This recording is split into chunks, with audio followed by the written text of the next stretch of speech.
Everybody see this? Are we live? Let me see. I think we're live. I just want someone to confirm. You're live, bro. We are live. All right, good. All right, awesome. Thank you, guys. Welcome to another episode of Finance Junkies. How's my audio, guys? Good? All good. Yes, sir. Good. Okay, awesome. So, real quick, thank you guys for joining us here on a Sunday at 3 p.m. It's a little bit earlier, but I appreciate you guys following along and joining us. We have a packed house today. We're still waiting for one more guest. Live. Oh yeah, there we go. Good. We are live. Excellent. So why don't we just go and get into it? We'll say, first of all, we'll say, hey, what's up to TJ? We're going to say hi to Neil joining us from Belgium. We're saying hi to Heinz and Ketchup and Chris. Always good to have you guys here. How's your guys' Labor Day weekend? Good. We had people over a couple of days ago to try out this new charcoal, I don't know what you call it, barbecue pit or whatever. Uh-huh. That I got suckered into buying, dude. I sent my buddy a picture of one that's like 129. Mm-hmm. Shows up with the one that's 460. Right. The bigger surface area. Yeah. Right. And I'm like, wait, what? So it ended up just being more to clean.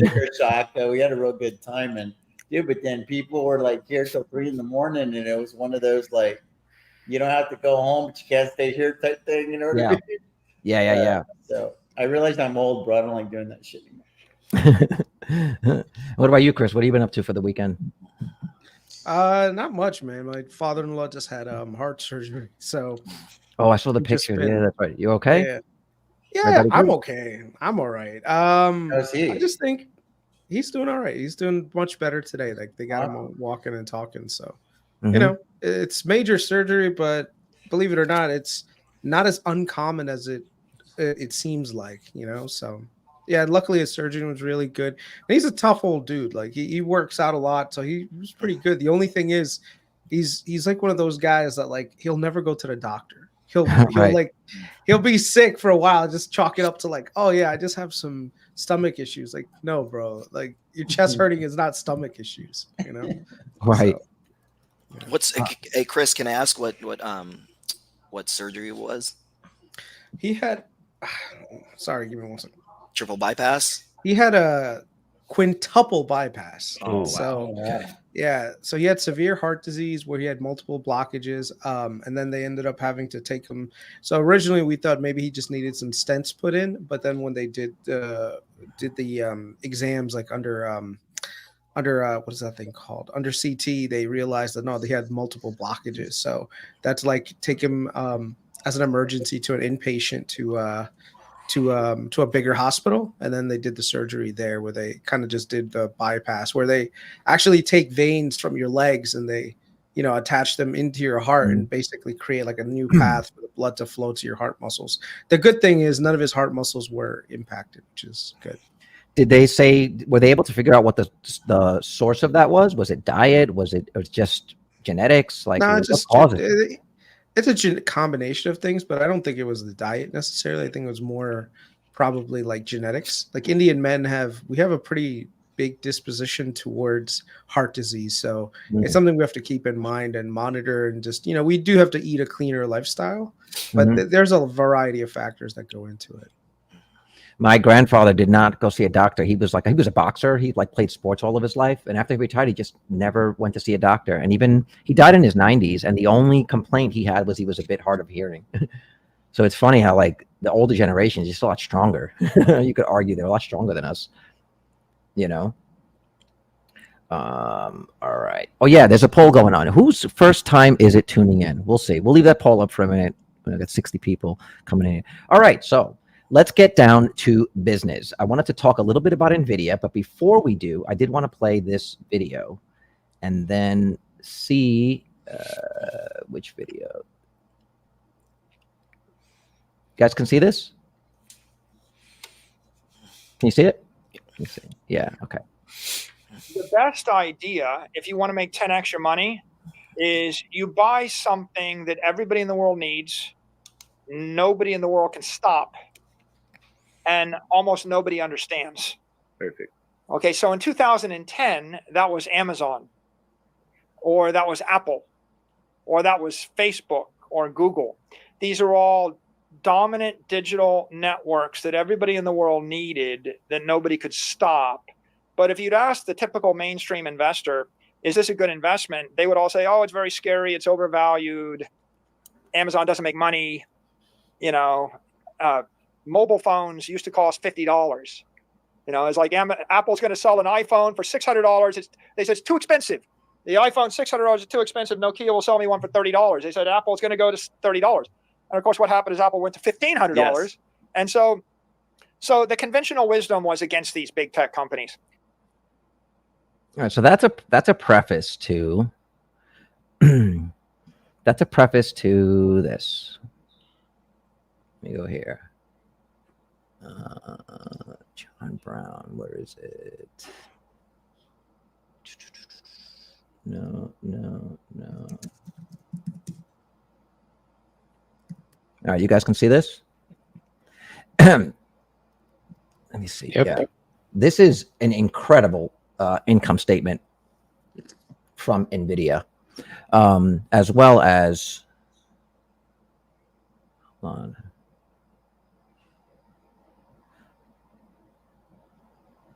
No, this. NVIDIA's revenue by segment. So NVIDIA absolutely blew the water out on these earnings. The stock itself did not see the bump that we would normally have seen, or that maybe that did not necessarily people expected, but the bumps that we've seen quarter over quarter, as they've been performing so well. You could arguably they've been propping up the entire stock market. But if you look at their revenue by segment, a large majority of this was data center. The gaming, the other stuff is are pretty much stayed flat. And so the question is, as people are trying to look for gains,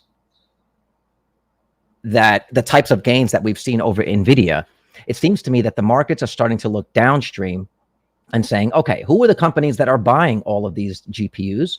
And what are they doing with these GPUs? And what do they expect to get ROI from the capital that they're spending with NVIDIA? And so the question is, if I've got $100,000 right now, where am I spending my money to do what Michael Saylor said, which is to find those companies that the markets might not be looking at right now, but are on the radar, and we have a good idea that they're going to be very profitable due to the amount of spend that they've got with NVIDIA. Who wants to take that first? So I think everybody knows that the market's forward-looking. Mm-hmm. And a lot of NVIDIA's growth, I mean, shit, if it's not priced in, I mean, I don't know what you want to call it. So I think that maybe the retail investor per se is not as dumb as people think anymore because of platforms such as this. And I think that a lot of people that are buying stocks individually at some point realize, hey, buying high and selling low is not a good idea. And buying into all the hype is a real easy way to become a bag holder. So I just think that retail investors over the last 3 to 5 years, in my experience, and again, it's a very small sample size, so take this with a grain of salt, you know, sea salts, Celtic salt, whatever you want to call it. Pink salt. The whole fucking bag. You got that barbecue brain. You're in barbecue mode right now. No, what I'm saying is I think that people aren't so quick. Like, I think that they realize that we're no longer like in the meme craze or anything like that. And valuations matter, right? Like in the short term, I just was reading a chapter from Intelligent Investor. In the short term, it's a voting machine. On the long term, it's a weighing machine. And I think that it's going to be wait and see. As good as the fucking numbers are with NVIDIA, I mean, they kind of are priced in to be good. Like, where would NVIDIA have been if they had missed on anything? Where would that stock have been? Probably down 30%. Yeah. So it's almost like they have to deliver these amazing fucking numbers just to keep the status quo going, in my opinion. Mm-hmm. But is this money moving away from hardware, looking at software now? Is it just like, okay, we're done investing in the hardware, we're done investing in like the infrastructure, now we want to see the benefits of it? Or is it, because look, a lot of money could go into the Max 7. We know that they're doing a majority of this buying, but are they really the place that you're going to capture the gains that you could capture if you find a smaller company or a lesser known play? Yeah, I think there's definitely alpha still in NVIDIA, but I don't know that it's a double, you know? So, I mean, it's like this. I mean, to me, it's always this when I pick a stock. If that stock doesn't have a reasonable expectation of double in the next in the next 5 years, why would I want to buy it? Because you're going to do that naturally just by buying an index fund. That's what the stock market does. It's the rule of 72, right? We're not trying to go to that shit. Do you know what the rule of 72 is? You shouldn't be buying individual equities to begin with. So if you cannot outperform the market, like, what are you doing, right? Like, buy an index fund. Like, legit, and that is financial advice. I'm doing you a fucking solid. Like, don't waste your time or money buying individual equities if you cannot find a strategy that helps you outperform the market on a consistent basis. Like, why would you want to waste your time doing that? I think there's definitely alpha to be had in NVIDIA, but are you going to outperform by investing in NVIDIA? I'm sure Chris would have a lot better ideas of where to put the money. I have some ideas, and I think that you're probably going to, at some point here soon, you're going to have to go find your alpha somewhere else. And where that is, I mean, I have my bets already. You know, my portfolio is there for everybody to see on a daily basis. But yeah, I think you got to go somewhere else, in my opinion, if you want to get if you want to outperform the market. Your alpha is going to come from somewhere else, in my opinion. So, all right. So then, Chris, I got $100,000. You know, I'm not, and I want to invest. I don't want to invest it in NVIDIA. I mean, should I be looking at these data centers, or should I be looking at something that's maybe a few levels removed, that is not on the radar right now, that is not being seen? I'd say look at different industries. Don't even bother looking at tech right now. Like, I think too many people are concentrated on tech. Everyone gives a shit about tech. I think tech is the thing you want to avoid right now. Even if the margins are really good and all the stuff that you have, there are tech companies here and there that are going to be, you know, doing exceptionally well. But the valuations on tech have gotten pretty rosy. In my opinion, the best thing to do is look for other industries that are trading, you know, that are more value centric, and wait for the market to kind of catch up a little bit. I think there's a rotation that's going to be happening out of mega cap 7. In which case you won't see the rotation happen where mega cap 7 is going to go down in value. It's just the upside is a lot more limited than people think. And instead focus on areas of the market where you have this benefit of the rate cuts that isn't necessarily priced into the stock prices. So you have to dig. You have to dig. Right now is not a time where I would actually want to be in a lot of equity positions. I'd rather be in things that are more credit oriented, some things that I can, you know, get some alpha with rate cuts happening, especially if in deflation, especially if disinflation happens. There are definitely a lot of possibilities for the Fed to keep cutting and cut deep. And then there are some industries that will benefit significantly from that. So tech is not necessarily going to benefit other than maybe a multiple expansion. And the multiples are already really freaking high. So I don't know. Tech is not the place where I necessarily want to be wholeheartedly. And yeah, that's about it. But if I've got some money that's earmarked, I hear what you're saying about just in general portfolio diversification and playing a little bit more defensively. But if I want to capture some of the alpha that's coming from this AI spend or these GPU spend, where should I be looking? What do you think, Neil? Where do you think the gains are going to be coming from? Look, with NVIDIA, the reason why the stock did not go up despite a beat, because the quarter was great, is because they beat less than before, right? We've seen the beats from 12%, 8%, 7%, and just 2.5% beat or something like that. Not enough, apparently, plus small delays in Blackwell. But Blackwell is the next wave. All of the hyperscalers, all of the big tech companies are still going to spend tens of billions of dollars, and NVIDIA has the majority of the market share, so it all goes to them. They even said, I mean, the hyperscalers make up 45% of their data center revenue, and if everyone's still going to spend billions and billions of dollars in the next coming years, it all goes to NVIDIA. The NVIDIA ecosystem with CUDA, with their software, with everything, will just become bigger and bigger. So I do still think that NVIDIA is a play. If you look at their price earnings to growth, still very low, I think close to 1. Probably but for I do think 2 years, but I right? do think Amazon is quite cheap in my opinion. I mean, cheaper than the rest. Amazon, Alphabet, Meta. Despite the rise, they're becoming more and more profitable and stronger as well. But yes, like Chris said, I think there are other industries to look at when we enter the lower interest rates environment that could that could benefit from that. Maybe like financials, fintech companies, stuff like that could be ones, or just non-stock stuff. So do you think that that's a part of it? As markets are now looking ahead to rates being cut, they're like, well, NVIDIA was great to invest in this high rate environment, but now that it looks like the floodgates are about to open, there's an opportunity cost essentially. I mean, I thought NVIDIA at 1 trillion was already too much, but guess what? It went up and up and up. Yeah. So probably 10 years ago, people thought that a $300 billion, $500 billion company was way too much. And guess what? The first $1 trillion company became Apple, then the 2 trillion, then the 3 trillion, and so on and so forth. Plus, NVIDIA is up 150% or 140% year to date. So it's not like it has done nothing, right? It's been up quite a lot this year. So yeah, maybe some people are taking profits. It's totally fine. It's not to say that the company will not grow anymore.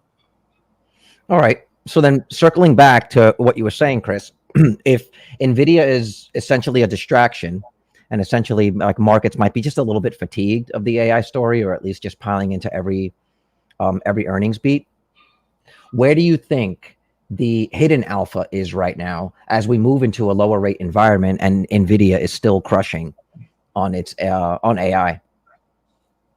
I don't necessarily think it's any specific stock. It's in preferred equities, bonds, credit instruments like that usually aren't necessarily available to a lot of retail investors. So my thing is, usually when you have these moments of overvaluation, you need the markets to kind of flatten out a little bit. You need a little bit of rotation to happen. So I'd say probably small caps is a place to look. You know, small and mid caps are areas where there's still a tremendous amount of value for a catch-up play. As individual sectors go, I'd say look at the sectors that have traditionally been recession resistant, but still in the small and mid cap space that are trading at below multiple, like usual multiples historically. I mean, I can't pinpoint any single companies that are like that because there's just so many companies in the small and mid caps. But I'd say unlike the thing with large caps where you can just buy a large cap index, I'd probably buy more like individual names in the small and mid cap space, because the indexes traditionally have a ton of unprofitable, low growth companies in the Russell. Like pulling it down. You know, second. Pulling it down. So yeah. Especially like biotech. So I'd say usually like if you look at the Russell 2000 and the small cap space, they trade at much higher multiples than they are trading at right now. And so right now you definitely have this sector rotation that might be coming in. And I mean, I could show you as a really good example of something that we spoke about in Finance Junkies before. So if you look at this chart, you can see Truist, which is just a regional bank, and Meta. So Meta did really well. They're up 73, but then also Truist from a year ago is up almost 46%. So yes, you could have made money, really good money in Meta, but you also could have made money in TFC. And the thing is, Meta was actually one of the outperformers. So if you look at the other names that are in there, like let me see, like give me another Mag 7 name to compare. That's not NVIDIA. Amazon. Apple, Amazon. Yeah, look at but Amazon. are you making a case that they're related to the same thing? That what's pumping Truist is pumping Meta? Because Truist is much smaller market cap, so that percent. No. What I'm trying to get at is that money will eventually make its way, just like TJ said before. In the short term, it's a voting machine, but in the long term, it's a weighing machine. So companies like Truist Bank, which is just a bank. Remember, Vitaly's saying it's just a bank. Well, no, the banks make good money too, especially if you can do it during a period of recovery. So you can see here, Truist is up almost 46% against Amazon's 30%. So the thing is, what you're going to see is value transition. Like you're actually going to see people and businesses and everything else transition to these forgotten companies that people are just like, oh yeah, I don't want to just be in Mag 7, especially with Mag 7's valuations being really high. So, you know. What do you think will happen with the likes of Zillow, Open Door, Redfin, stuff like that when rates come down? See, that's a very interesting question.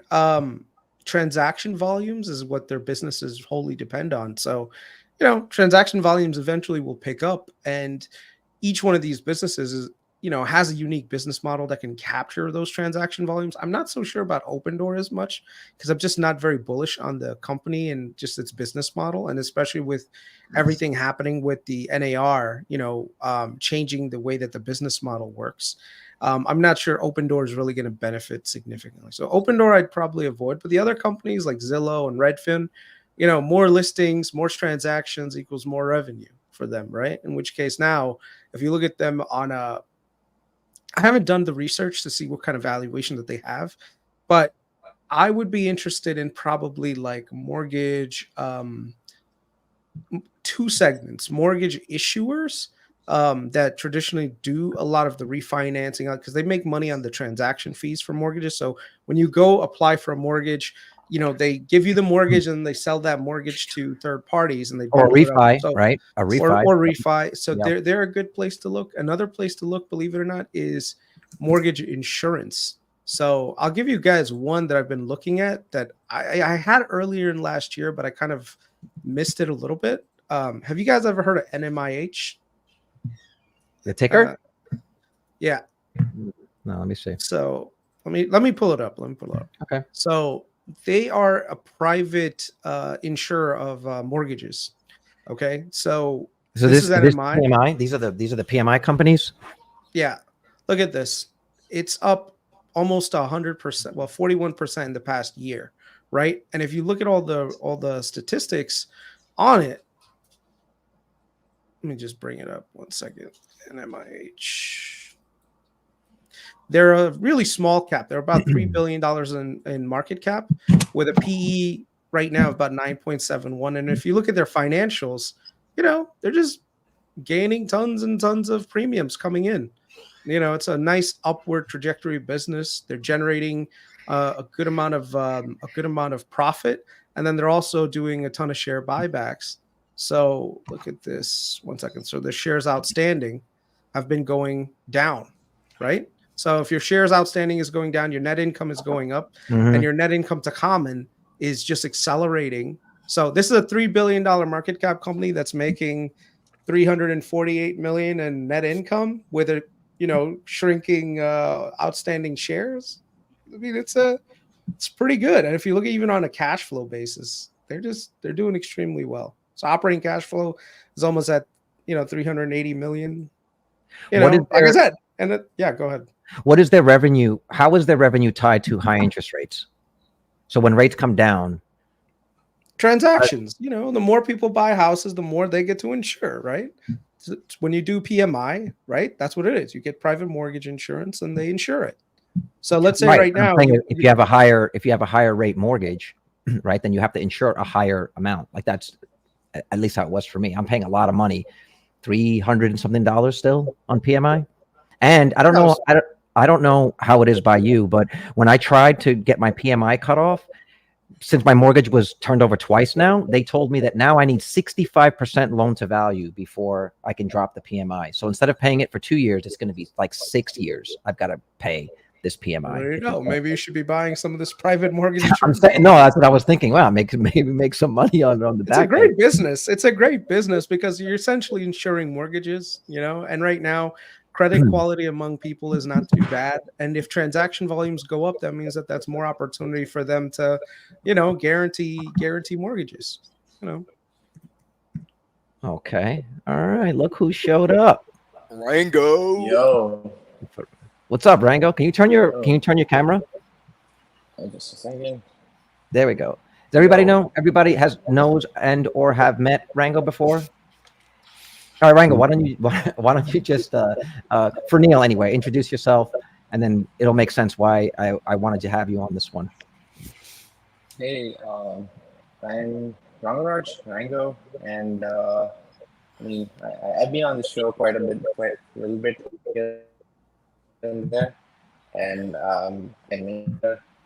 my play is stocks, and I work at Tesla right now, and worked with Apple before, and yeah. It's a little hard to hear you. I don't know if you guys are hearing that. I don't know if it's.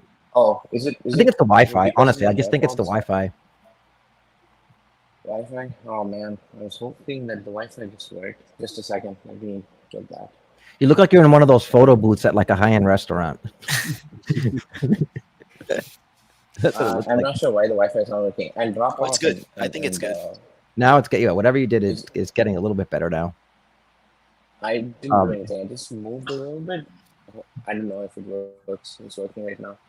All right, well, we'll just move forward and see if it's a problem, we'll figure it out then. All right, great. Perfect. So we're doing pretty well. I want to pivot to the next topic. This is a conversation that Neil and I started at the end of the last one, where we were talking about essentially Tesla versus Uber. And for me, it's a secondary conversation that needs to be had. But we're on the cusp of, within this next quarter, Tesla's going to announce their robo-taxi network, and the idea that Tesla's going to take over Uber, or that Uber's going to be just fine. So the broader conversation is, first of all, do we think that we are on the cusp of our transportation? Like, is robo-taxi going to be as big of a thing as everyone seems to make it seem? Like Kathy Wood seems to think it's gonna change the world, just as a base to see where we're all at. And don't ask him for proprietary information like that. Come on. No, okay. So the backstory is, no, if Tesla, Rango now currently works at Tesla, but he works as part of the supercharging team. He was with Apple before that. He was part of the team that did the M1 Ultra chip. And so, no, we're not asking for insider trading information, but just in general, do we think that robo-taxi is going to be as transformative as it is, or is it essentially just going to be what it is now with Cruise, just at a slightly larger scale and in some other towns? What do we think? I mean, it's kind of biased for me to say like stuff. I mean, I'm like, You're involved. Like, if I say yes, it's like a very biased opinion. But obviously, I'm gonna be on the camp. Oh, it's gonna change the world. It's gonna be the next best thing since sliced bread. But yeah, I mean, yeah, that's where I stand. I trust Elon, and I think it's gonna be like that. If you take like the driver out of driving, then it should be disruptive, right? I mean, in the sense that it should drop costs like crazy. Yes, that just sounds intuitive to me. And so we want to keep it simple and say, yeah, it's going to be great. I don't think it's, I think eventually, yes, we will see that transformative society. I don't think it's going to happen right away, but just like Uber simply existing created businesses that didn't exist before. The idea of Uber Eats, that was something that was not necessarily part of the initial plan, but it was an outgrowth of it as people saw, hey, we can combine these two services, right? I do believe that there'll be some of that with autonomous taxis, if they really are what they say that they're going to be. And then the question becomes, what does that do to the player in town? We started this conversation, Neil, last time, and my basic argument is that Uber essentially will not be able to compete with Tesla on price. That Tesla will be able to undercut them on the cost per mile, and because they have everything essentially in-house, that Uber's moat of the network is not going to be sufficient to delay the inevitable. And I don't know what the time frame is, but in the end, I don't think that Uber can survive as a service regardless of who they partner with, because it comes down to cost. Your thoughts? His or mine? No, I'm asking you, Neil. Me. Again, yeah, the time frame we don't know, but I think distribution and platform is very important. Because let's say it's a battle to close to zero on costs. Then the promise of Elon telling Tesla drivers that their car will make them $20,000 a year will never happen, because your cost to drive one will be what, 10 cents, 5 cents? Are you making money off of that? You're not making money off of that. I think his goal was 25 cents a mile. Eventually, getting it down to 25 cents a mile. And I think right now, Uber's at $1.80 or $2 a mile. So you're looking at an almost 10x reduction. But that just means the lowest it could be. If Tesla, if in some world, if Tesla does eliminate and bankrupt Uber, then you do have pricing power, because now you have a moat, right? Yeah, but again, I think Uber has a huge platform with distribution that makes the Cruises, the Waymos, and maybe some Chinese companies in the future want to be on their platform. Plus plenty of advertisers. You got Uber Eats. It's a pretty strong platform and distribution to have. And then even Tesla drivers, why wouldn't they want to be on the Uber app, since everybody or most of the folks today have Uber on their phone if they need a lift? Surprising enough, a lift. But yeah, I mean, it's going to disrupt maybe the transportation business, but is it going to kill Uber? I don't think so. I don't think so. Just like Airbnb didn't kill hotels, or at least just not yet or ever. Well, I think just like Uber didn't totally kill taxis. Correct. I just think that a lot of people, and myself included, because I get stuck in certain sectors, is I'm just getting a little bit French here, okay?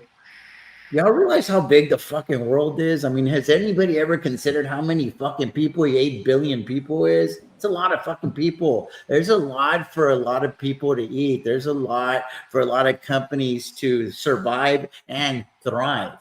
This isn't the old where, oh, if you weren't the first to market and first mover advantage, etc. I argue that being the best is better than the first mover advantage. You know, I just think that, you know, I grew up in a town where it was like, there was a Dairy Queen. Y'all probably, some of y'all might not even know what the Dairy Queen is, but it's a real cheap place to get a hamburger and a meal. Yeah. There was like one gas station, bro, and the other gas station never made it because it was a town of 2,000 people. So it was like that first mover advantage was a real thing, and now it became a Valero, and it's the staple in that little town that I grew up in, Fremont, Texas. But that's not indicative of the entire world that we live in. And we're talking about these huge ass metroplexes that if a company just goes in there and just gets a small amount of market share, that's still a big fucking business, a profitable business. And I think it is, but even to your point, fucking Mag 7 is what I'm saying. But there's still a lot of companies that are $10 billion market caps or $20 billion market caps, but those companies still make a shitload of money. You know, like they're very profitable business ventures.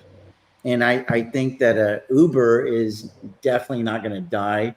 I think they'll figure out a way to revamp. I could see some sort of a merger. I don't know what that looks like. That's above my pay grade. I don't think about that kind of stuff because I just sell calls and try to figure out how to make money. That's my job. But I think that those people are always looking 10 and 20 years ahead, whereas as regular investors like me, you know, we're looking like 1 and 2 years ahead, in my opinion. Yeah, and just an FYI, in Belgium, for example, you have Uber, the app, yeah, but the guys picking you up are basically taxi drivers. It's not like in the US where I open my Uber app and some random guy picks me up in his car, no taxi symbols or stuff like that. So Uber has figured it out how to operate in many, many countries, not just the United States, many countries, many continents. Tesla still has to figure it out. Laws, I mean, imagine people can't drive today. Imagine you want to convince people, oh, look, enter a car with no driver. Let's see how that works out, especially in Europe. Good luck convincing some of these a-holes to innovate a little bit. Well, obviously it's continued. Before, Carlos, you don't think there's a play for Tesla to try to, instead of like figure out how to crush Uber, like is there a way to where maybe they can like own Uber or a big portion of Uber and use the entire infrastructure that Uber's been creating way before Tesla even considered getting into this space? Because Uber's taking a lot of fucking people from point A to point B. Like is that something that you really learn overnight? I'm just saying, dude, I have a lot of buddies. I don't personally own a fucking Tesla, but I'm never buying the first model of this cyber truck because I know those fuckers. There's always something wrong with them, dude. Like it happens. Like Tesla doesn't hit the line running, dude.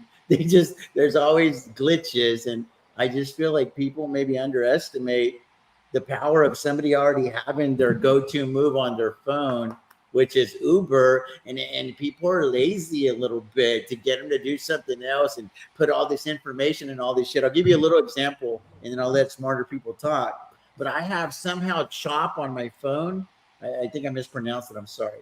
But Shop Pay somehow. Okay. Yeah. It's programmed on my phone that my fucking Amex is tied to it. And bro, if I'm shopping for something and it doesn't give me the auto fucking populate, I don't go through with the process of buying it because I'm too lazy to go get my information to make the purchase. I'll go to another website that maybe it's going to auto populate and I'll buy the item instead.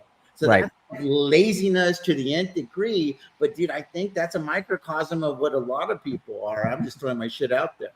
But dude, if my shit's not auto populating when I hit checkout, the purchase doesn't happen. Like I'm just not willing to do it, bro. I don't care how much I like the item. I'll wait until they can figure out so that my shit goes on there, because I'm not going to take those 30 seconds of my life. Well, just to circle back and answer your question, I think that the idea of buying Uber has been floated out, but I don't think that that's something that's interesting to Elon. The bet that he's making is people are using Uber because that's all that's available right now. Okay. And Uber's moat exists because there's no like real competitors.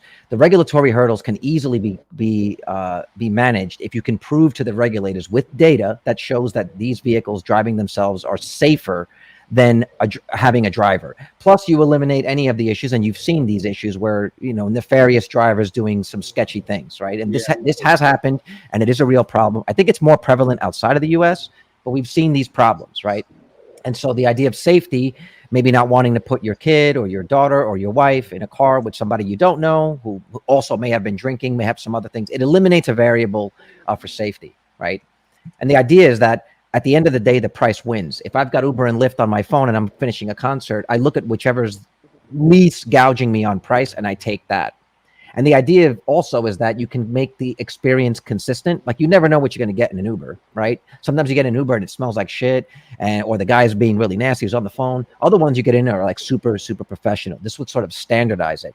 And so they're banking on the fact that that will allow people, give people more comfort to take autonomous Ubers or autonomous driving in examples that they are not taking now. So it would actually open up the market and allow them to capture a percentage of that market share. And Uber drivers are already using Teslas, but if Tesla's offering you, say it's the $20 fare, Uber's got certain expenses on that fare, and they can only pay the driver X amount of dollars to cover their overhead. Whereas Tesla could charge $15 and actually pay the driver more, because so many of the other costs they have a greater efficiency on the cost side.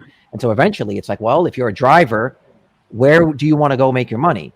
And if you're a passenger, well, isn't price ultimately going to be the big thing? And I'm really trying to see what the bear case is on this. And look, to Neil's point, it's going to take a long, long time to build that network out all around the world. It's not like Uber disappears right away, but it's this idea that eventually, when you really start scaling this thing out, can the stock sustain this sort of level of competition?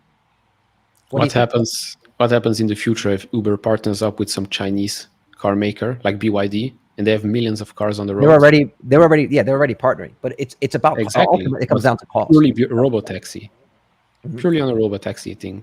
Then suddenly you have millions of robotaxis on the Uber platform. And again, like TJ said, for people to order Teslas, they'll have to download another app on their phone. Tesla. Okay, but even if they partner with another company and that company is providing the vehicles and the software, they each need a cut. This is what it comes down to. They each need a cut. And Tesla, being the sole owner of the entire network, does not have that cost. It essentially comes down to they don't have the costs and the overhead, so they could offer it even as a loss leader for a long time, because there's going to be a knock-on effect. Some people that drive in that Uber might actually turn around and become a customer of Teslas. That might be the first time they get into a Tesla. So if you're thinking strategically, this is a way you can get people essentially to do test rides of your vehicles. I know several people that the first time they were ever in a Tesla was in an Uber, and that eventually purchased one, Model Ys specifically. This is out west, so I'm not saying it's indicative of the country, but you know that that's going to happen. So what I'm looking for is where are the holes in this strategy, and how does it actually stay competitive? Well, you need enough Teslas on the road for sure to start. Because Tesla will obviously only offer Teslas unless they offer other vehicles with Tesla software, like FSD software licensing in them. That will be, I don't know, 5-10 years from now. But yeah, I mean, for me, it's all about distribution. By the way, for everyone listening, Tesla is my number one position, but I'm still trying to be balanced here. I think it's a big market, like TJ said. It's a huge market, the transportation one. So there is place for everyone. Plus, I still think people will still use trains and buses to get to point A and point B. Well, did you guys see that they announced that they're going to be demoing the where is this? Did you guys see this? That they're actually going to do it at Warner Brothers Studio on the 10th? That's Yes. presumably to get around regulations of having a prototype vehicle on the roads in California. But they're going to be doing a demo of the actual vehicle on the 10th. And it'll be in the Warner Brothers studio. So you can imagine they're going to have a test course set up, and we're actually going to get to see what it's about. I think it's going to answer a lot of questions. I think a lot of the stuff that is speculative now will be answered then. But that, this robotaxi thing. Can I just say one thing? How garbage California is. It is the most garbage state on the planet. Why are you Earth. attacking my? Why are you attacking my home? Let me tell you why it's garbage. Okay. Uh-huh. Do you know that to start an LLC, a small business in California, how much it costs per year? Fucking $800. $800 every fucking year. To file it, to file the as a franchise fee, you need to pay $800 for a fucking small business. Like literally an LLC, you got to pay $800 a month. I mean, a year. Sorry. How garbage is that? Let's say you want to start a business and you're like, all right, California starts milking you right from the start. I think, and the reason why I bring that up is because of regulations. And you just said right there, like, oh, they have to do this to avoid regulation. Why does California get to be this garbage of a state? I don't understand that. Can I answer? Go for it. Well, one thing that California has that's a pretty much competitive is our pretty much our flex is we're the seventh largest economy alone because of the Bay Area, right? I mean, when we see the cool thing about this, nostalgic about these, the finance channel being in finance junkies is we literally talk about companies that are pretty much in my neighborhood, right? So and the government knows that. And we also have what we call a sunshine tax. So if you really look back, we have good weather. I mean, we have earthquakes to worry about, but it really doesn't happen a lot. So and they know, and the government knows that they can pretty much monetize with that, knowing that people won't leave. There's good enough infrastructure here that that depending on where you live, obviously, but Chris, as a Californian, I agree with you. It's becoming a shithole, really. California, I feel like, is living off the dividends from the Republican years and the fucking 20 years ago, 30 years ago. California at one point used to be like a cherry red state all throughout, and they used to have like really great business prospects. So people would move there. All these companies would move there, right?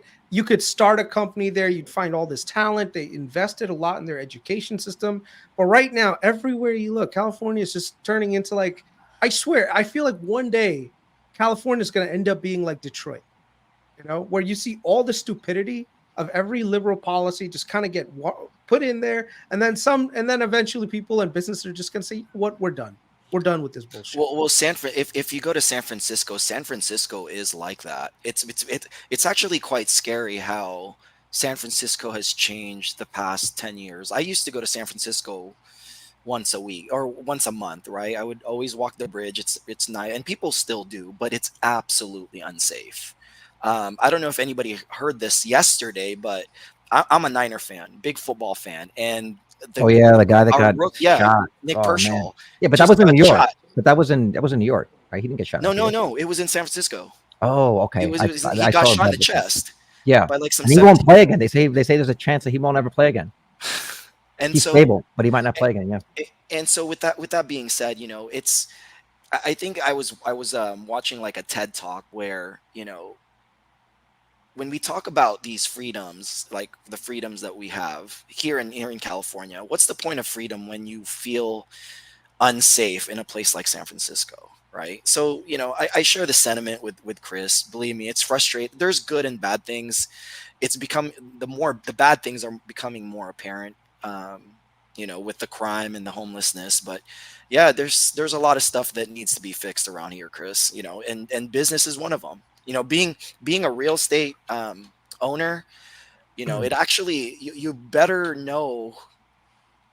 If you're the owner of the property, you better know who your tenants are, because the government pretty much favors those who are the renters, and I've known people who own a property, had a hard time getting people out because they couldn't pay rent, but you can't just kick them out, right? So that's one of the.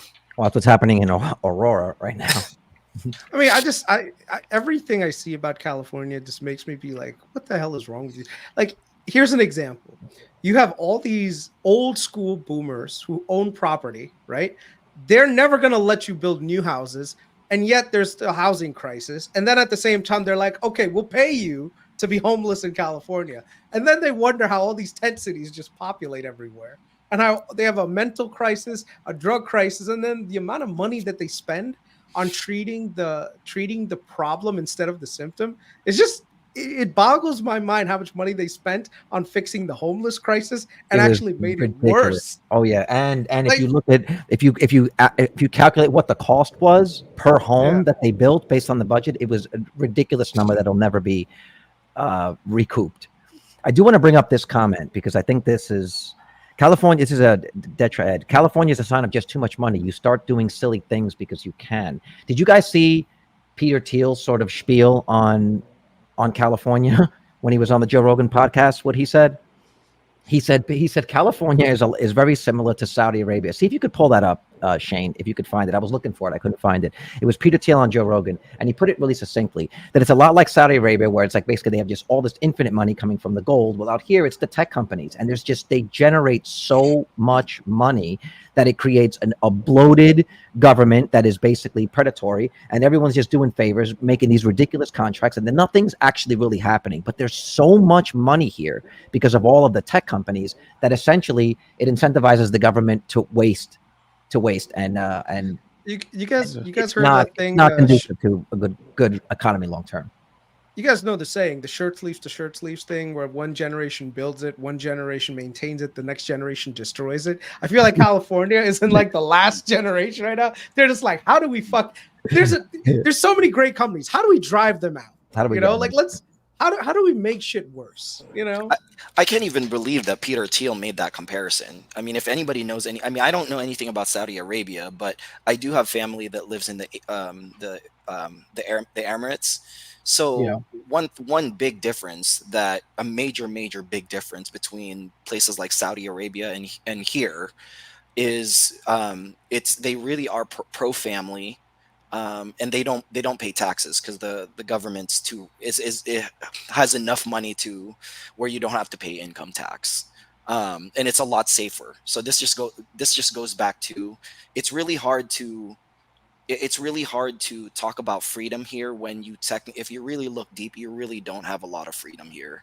I mean, I already feel unsafe certain areas, and that's why I don't choose not to go there. So yeah, I mean, we'll see how it goes.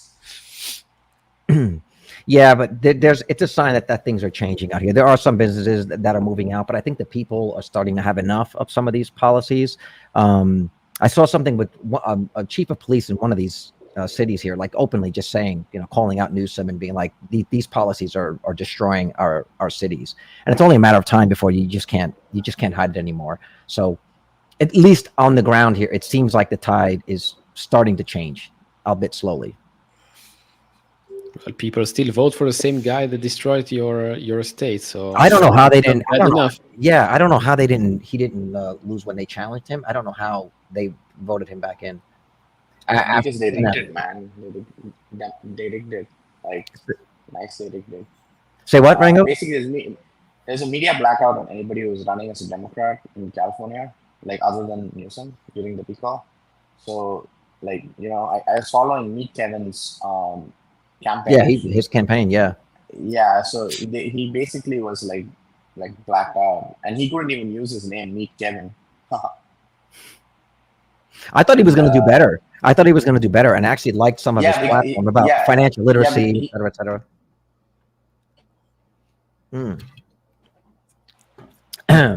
I think RFK's VP is going to run against Newsom, in a couple of years. She mentioned that she wants to be the governor, and she's getting a lot of support, actually. Would make sense. My internet is a little wonky. I'll try to check on that. CB4 brought up a very interesting. He's like, "Did you guys see the All In podcast with Reid Hoffman?" Bro, I've never seen. Yeah, I watched the entire thing. And I've never seen someone so fucking delusional. Like every You saying point Reid that this Hoffman? guy, Reid Hoffman, was so delusional in his entire thing, like trying to justify, like it was bad. If anyone wants to watch how I like the mean, I'm in the liberal middle. I mean, mindset, don't spoil. Did you yeah, see it? just Oh, watch it. you haven't finished I it? haven't seen it yet. Not, Yeah. Yeah, I've seen it. Watch it. There are so many questions where he gets like stumped like by David Sachs. It's like, okay, so what do you think about this? And he's just like, well, you know, sometimes it's okay to censor people. What? Like, sometimes it's okay to censor people. Sometimes it's not okay to censor. But it's like the weirdest thing with some of these people, and they live in this. I don't know, man. I don't want to wade politics into it. But the reason why I bring it up is if you eventually look at politics and you take it to the national level, what ends up happening is those same policies could get implemented, in which case it destroys economies. Okay. And if it destroys the economy, us as investors have to take that in consideration and plan against it. So if we know that someone's going to be coming to power who's obviously trying to create a not so business friendly environment, then hey, maybe that's not something that we want to be invested in, you know? So this is where I'd say we have to be very careful with who gets elected. And not just at the president level. It's not like, oh yeah, if Kamala gets elected, everything's over. Like, no, it's just the president is one part, but I think Mhm. more is in the Congress, with the Senate and the House, where one of the things that I fear is that right now there's actually a filibuster with the Senate, where you know you need 60 senators to kind of come out and end debate on certain topics. So basically right now some legislation could be endlessly filibustered. Well, the Democrats want to kind of do away with some of that and basically say a simple majority can end it. So if they get in charge and power and they get simple majority, now automatically they can pass a lot of things that normally wouldn't have passed before, especially if they control portions of the House. So the Senate was almost like this, you know, roadblock in between a lot of legislation to come in. But if you take away that roadblock, a lot more legislation is going to come in, a lot more regulations start coming in, and it could really hamper things in the long run. So it's just something that, you know, you typically want. In my opinion, government is like, how do I fuck shit up so I can fix it later? Like that's the entire mentality of a lot of these politicians. They come in thinking, okay, I need to make a mark. Like they're not. No politician comes in saying, I think everything is working great. Let's just keep it running. Let's just leave sleeping dogs lie. They're like, no, okay, let's see who's got a problem. Okay, you got a problem. Let me fuck everyone else's problems up and make your life better. And then when everyone else is complaining, then it's like, okay, now we have a problem we all have to struggle against. And that's how the government is. You know. Well, Chris, well, you know, for me, the way I look at it sometimes is, and I agree with you. I think I think it's a self responsibility to be socially aware of, you know, at least your local and state government. And the thing about California, especially around my area, is I think I think it's just because they make so much money that even like a 2% or 3% or even a 5% increase in taxes, they won't care about it. And that's, you know, as you guys know, I always mention Jeff Booth, and you know, Jeff Booth always talks about how, you know, what is that called? What is the like how much will we tolerate legalized theft until we finally notice that, you know, that somebody is stealing from us, right? And you know, with these, for instance, like these software engineers, you know, working at NVIDIA, I mean, these guys are making a lot of money per year, that even a 5% tax increase from a government, like you said, like, oh, I'll create that a problem, we'll put some money into it, they just won't care. Well, they made more money on their stock-based compensation. There was something like, I forgot how many hundreds of percent, but just from 2020, the amount of money that they've made just on stock-based compensation greatly outweighs what their actual salary was. Yep, that's true. Well, to me, I'm not necessarily as concerned about taxes, because I think most of these guys are never going to pass the legislation for taxes that are really going to encumber things. My biggest challenge comes from regulations.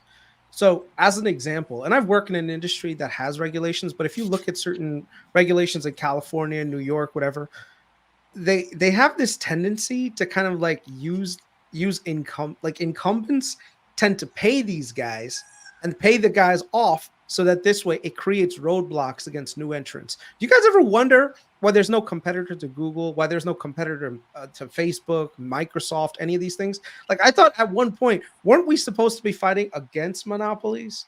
Yet right now we've got multiple monopolies and no one seems to be really doing much. And even right now, like you look at Microsoft, even among the mega caps, there's this weird thing happening where Microsoft could buy Activision, but Facebook couldn't buy this independent like developer for like a fitness app. You guys remember that? The gift making app. Yeah. It's like right. the weirdest. It's like the weirdest thing. So that this way you can kind of see like how everything works. It's just a weird thing to be in, man. You guys remember that? You guys remember that? Because I have a friend that works at ARM, and NVIDIA almost bought ARM. You guys remember that? And they stopped it.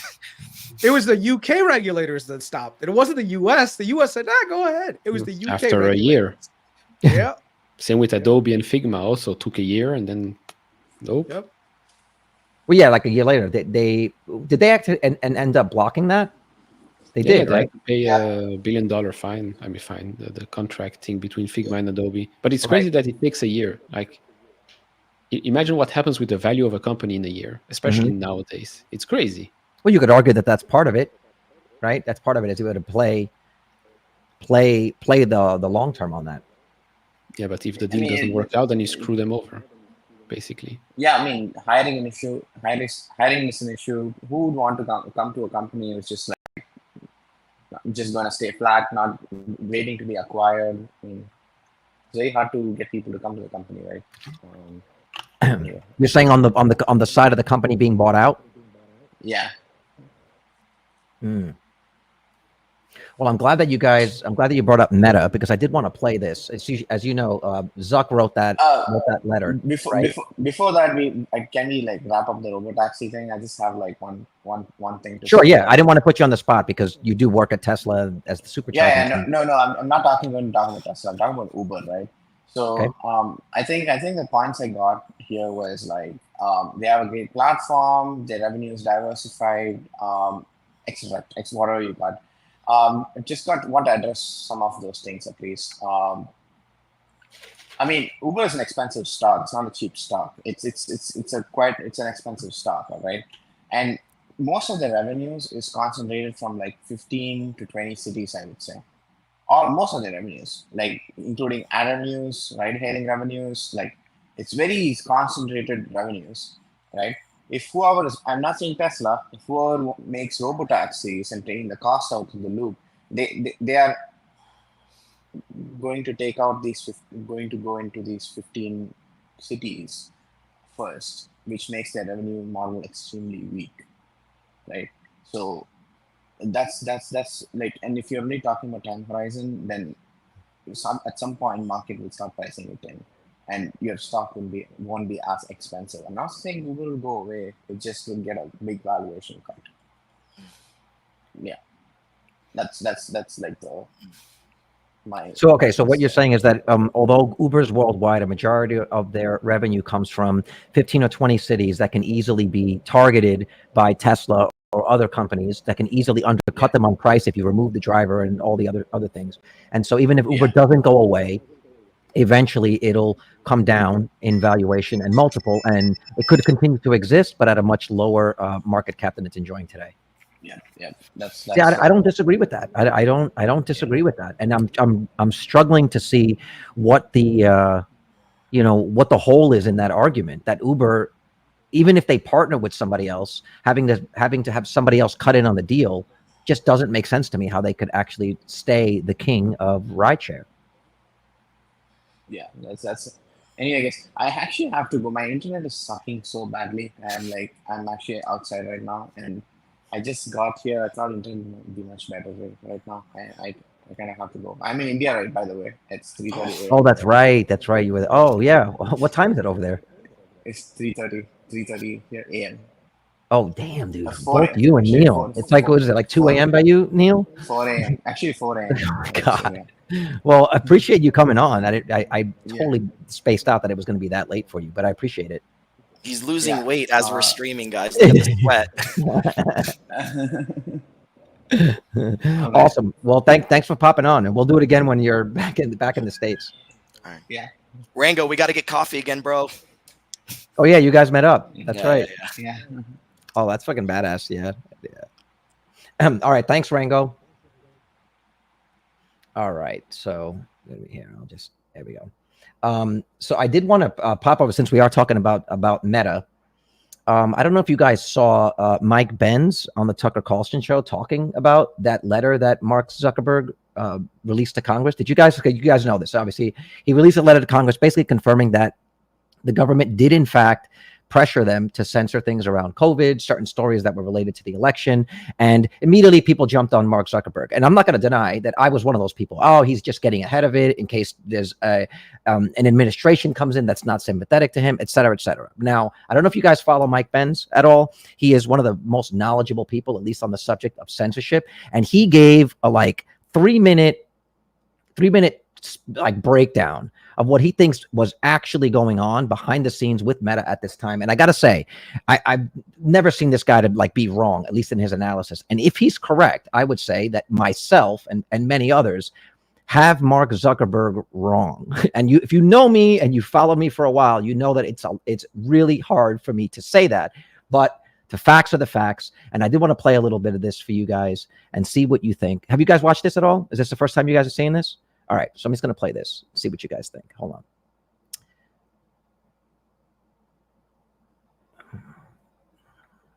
Support for Bolsonaro. And WhatsApp bent the knee within 2.5 weeks because WhatsApp is very vulnerable. It is owned by Facebook, and Facebook is a major surface attack area for WhatsApp. If you recall, Jim Jordan subpoenaed these emails from Facebook a few months ago, the Facebook files.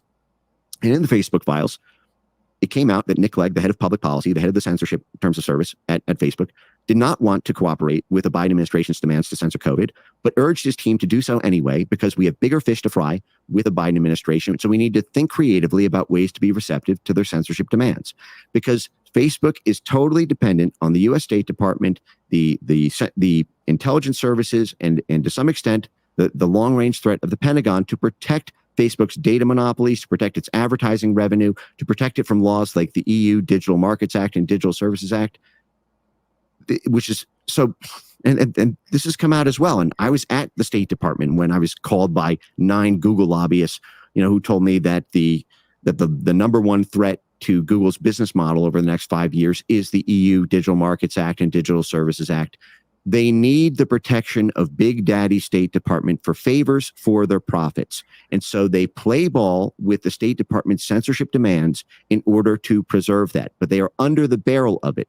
And people like Mark Zuckerberg right now are feeling like they're at their wits' end because they gave the State Department and they gave the Biden administration everything they asked for in terms of censorship demands, and they're still being bullied by them. So just yesterday, Mark Zuckerberg wrote this letter to Chairman Jim Jordan, where he came out in the strongest statement yet that, that the Biden administration forced Facebook effectively to do the censorship, that they pressured them strongly, and that the only reason they did these censorship actions, whether that was the Hunter Biden laptop, or whether that was the COVID censorship, censoring COVID origins, censoring all issues around the COVID regime, was because of pressure from the Biden administration. And not only that, he said that he regretted doing it and now has structures in place to stop Facebook from relenting from such government pressure in the first place.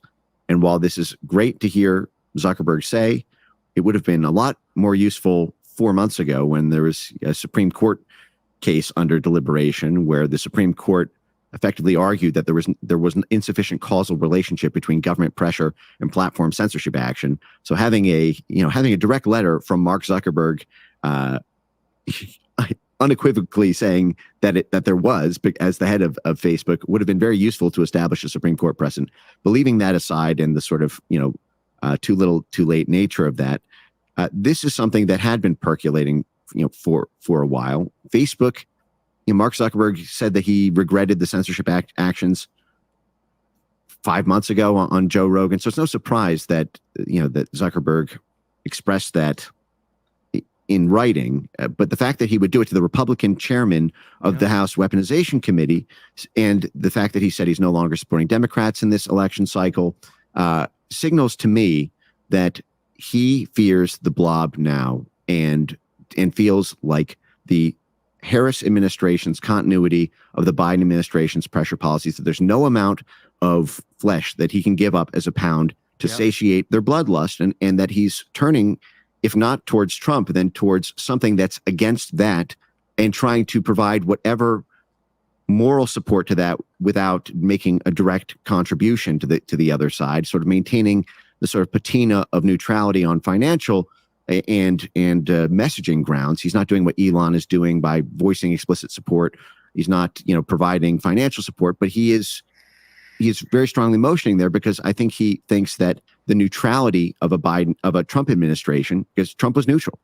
Trump was completely neutral, frankly, to the point where he should not have been. I mean, you had American platforms who were censoring the American people who had voted for that government, and blasting away at our First Amendment in doing so.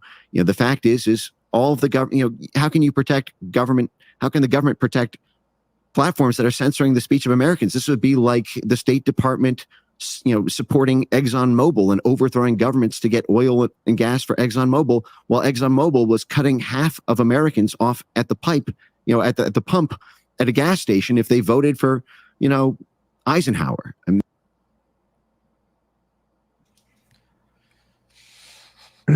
Any initial reactions to that?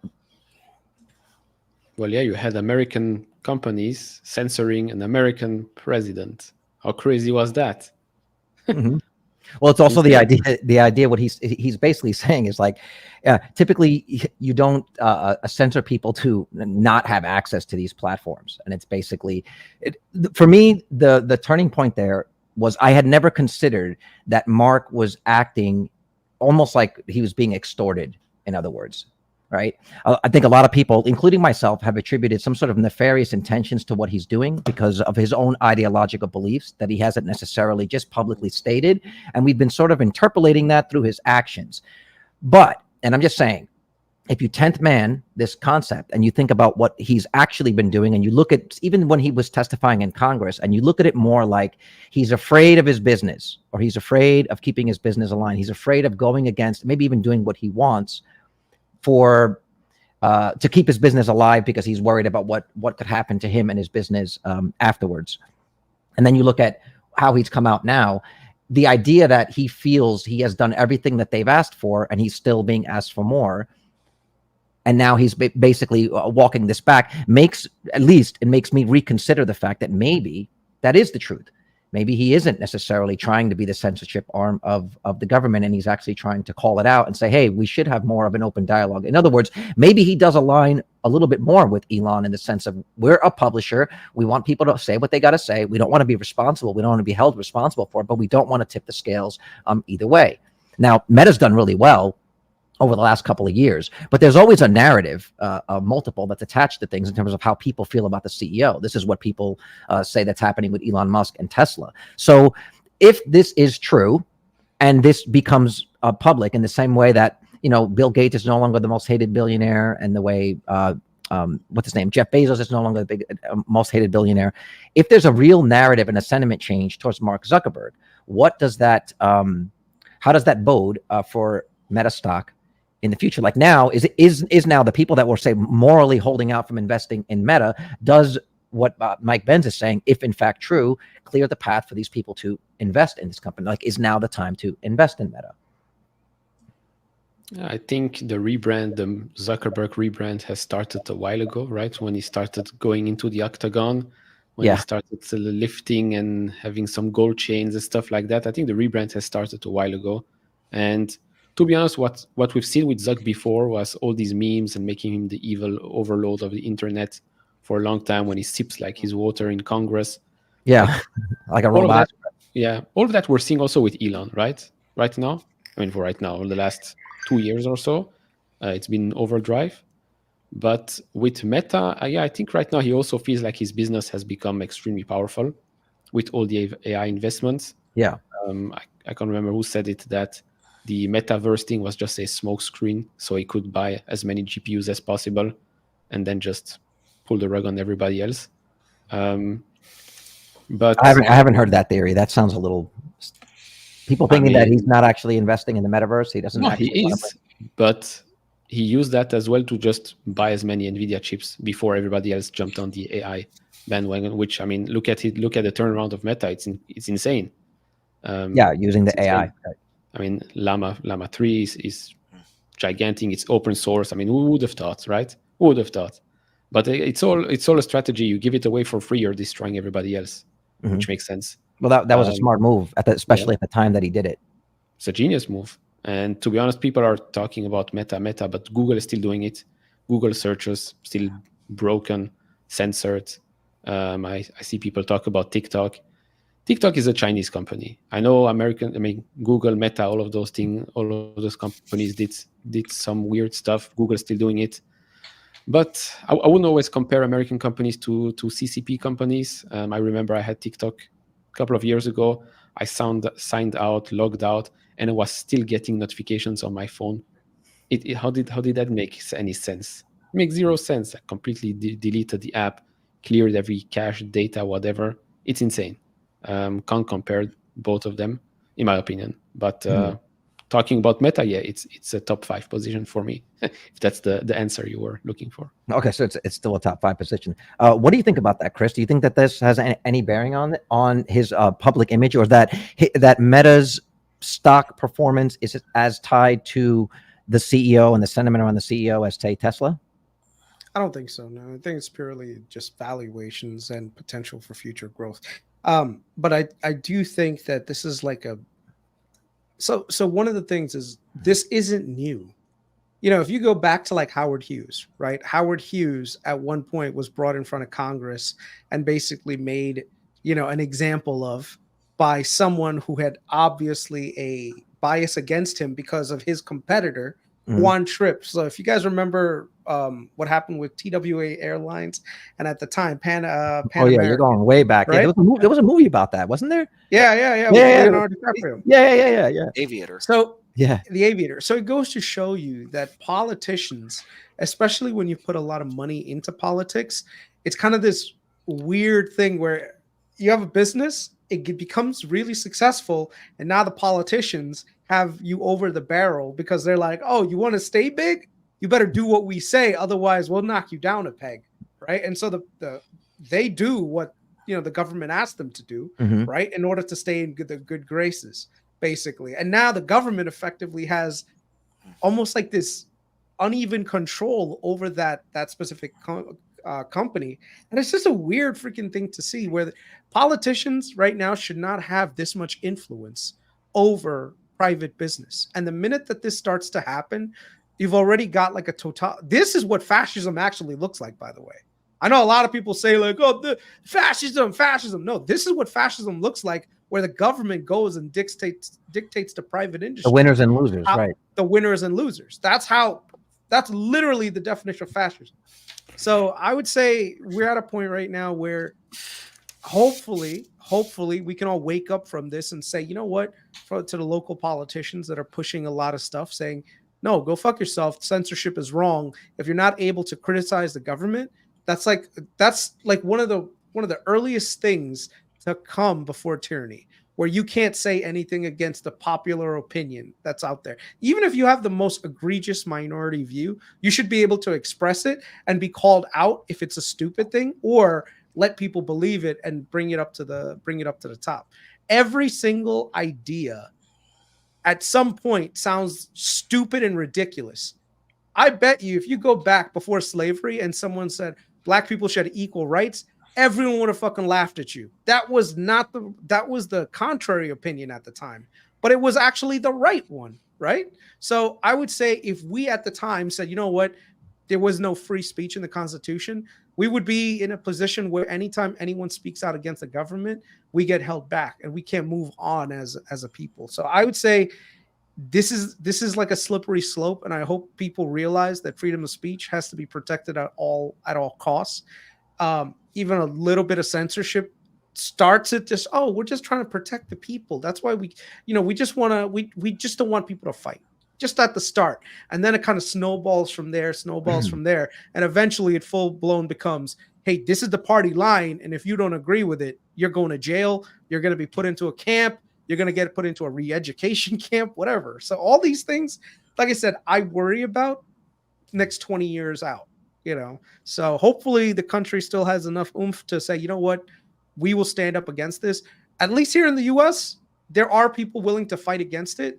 I see some places in Europe, and I'm no couch investor, you're from Europe, so you could probably say, like, there is a censorship arm in Europe and in other parts of the world. Australia, overarching, Brazil, Brazil, Now, like, it's crazy to see all of these countries. They're modern countries. Okay, this is not like backward banana republic, third world country. Like Brazil is, I think, like the 6th or 7th largest country by population on the planet. And yet you're starting to see this level of stuff come out. So I don't know, like, hopefully the next, the next wave of people ends up realizing that censorship is bad and that we really need to fight against it. And Carlos, a few weeks ago, I mean, I want to tie this in for a few weeks ago when Amit was on, is I think this conversation, especially with Zuck, right, I think this is even a bigger sentiment to how brave Elon was for buying Twitter, because he went against the grain, right? So, with Zuck, I don't know if this is going to be like a what is it, a reimagination of or a new enlightenment, but it's really hard to convince me that a smart, a guy like Zuck, who is obviously very smart, that he did.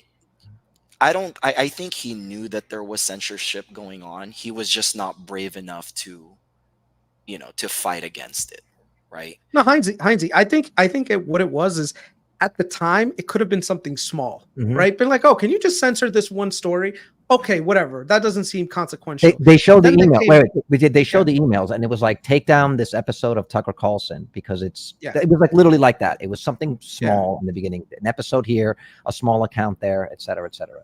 Yeah. So it starts small, and then, like I said, it balloons into like, oh, well, you did this last time. So the thing is, like, once you get into the point where you're listening to these guys, it's like the mob. You borrow a little bit of money from them and they charge a vig, and then the next time it's like, hey, it's gonna be more and more, and eventually you realize. Right. Then your legs are getting broken somewhere in the back room. Well, I mean, that's where the saying, you give somebody an inch, they're gonna eventually ask for a mile, right? And I think with Zuck, I mean, again, it's I don't know the guy, but if you're letting something so like a government dictate how you run your business, then it's not even a free market anymore, right? Yeah, but but look, to take the other side, this is the point. Okay, I hear what you're saying, but it's not like he had a choice. If they threaten to remove 230C protection, Meta's bankrupt tomorrow. They're going to just be bankrupted in lawsuits. So if if that's the two choices, censor this episode of this or that, or open this door, open this back channel. Or we like Chris was saying, we use regulation to basically stop protecting you. I mean, what do? You've got billions of daily active users. What do you do? No, you could do the same thing TikTok did. In terms of put out messages. The U.S. government wants to shut us down. Do you want the U.S. government to ruin your daily lives of entertainment? Well, that's the Elon. That's the Elon playbook. But TikTok could still get banned. And there's also evidence that part of the deal is, hey, we'll ban TikTok for you because Meta cannot acquire TikTok, right? And that's what they're really good at. They just acquire any competitors. So look, do me a favor, you scratch my back, I'll scratch your back. You could imagine those conversations happening.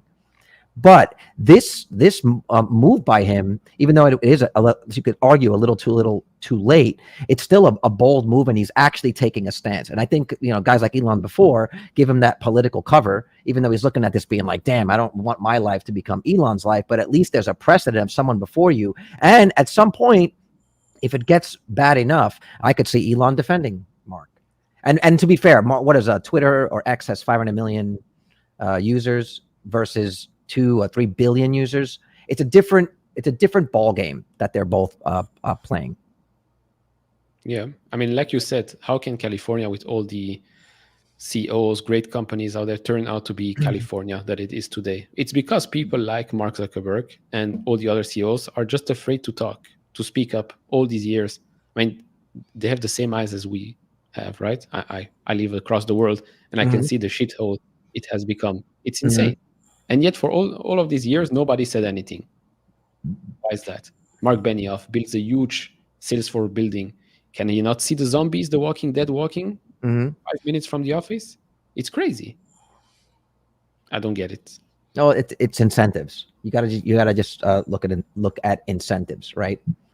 What's So the incentive Carlos, working? I know you're not a huge fan of Meta, as I am not either, the company, and I'm not a real big fan of Mark. I'm still stuck on, well, we're not supposed to be the arbiters of truth, and now I feel like this was like a fancy way of walking that shit back from 2020 when somebody with the fucking genius level IQ acted like he couldn't put a sentence together in front of Congress. So I was like, you're like so full of shit. Like I could smell you through the TV. So I have a disdain for him since that. That was, I think, in like October of 2020. And I was like, fuck you and fuck Meta. But let's talk about the stock. There's money to be made in the stock. Are you interested in Meta now? Because I feel like it has tried to make himself a little more likable here over the last year or two. He's, you talked about the octagon, so he's appealing to people like you and I that are UFC aficionados, if you will. Where do you later on in that interview, they were talking a little bit about like impacts on the stock, and what they're saying is Mark is a little bit of an easier guy to control than say someone like Elon because he's only a double-digit billionaire, right? So when Mark pushes back a little bit, well, because Elon would be a triple-digit billionaire in that sense, right? So you go, when they try to push back a little bit, they can hit Meta stock for like $30 billion or $60 billion. That's a substantial hit if that's what your net worth is tied into. But for someone like Elon, it's harder to hurt him, say, financially. But I don't think Elon cares about his finances nearly as much. Right. He doesn't care. And this guy's like, I could live in a box. He does actually live in a box. He fucking lives in like a little tiny box outside of SpaceX, right? The most dangerous billionaire is one that is not afraid to lose his fucking billionaire. To lose his money. Yeah. So it's bad for shareholders, but it's not good for business.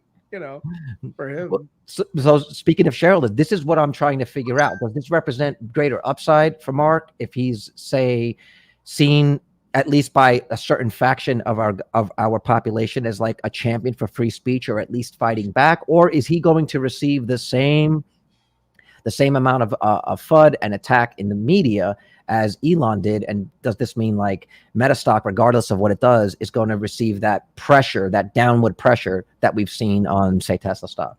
This is what I'm trying to figure out here. Well, he said he was sorry. Now we need to see the actions, basically, right? So I don't know.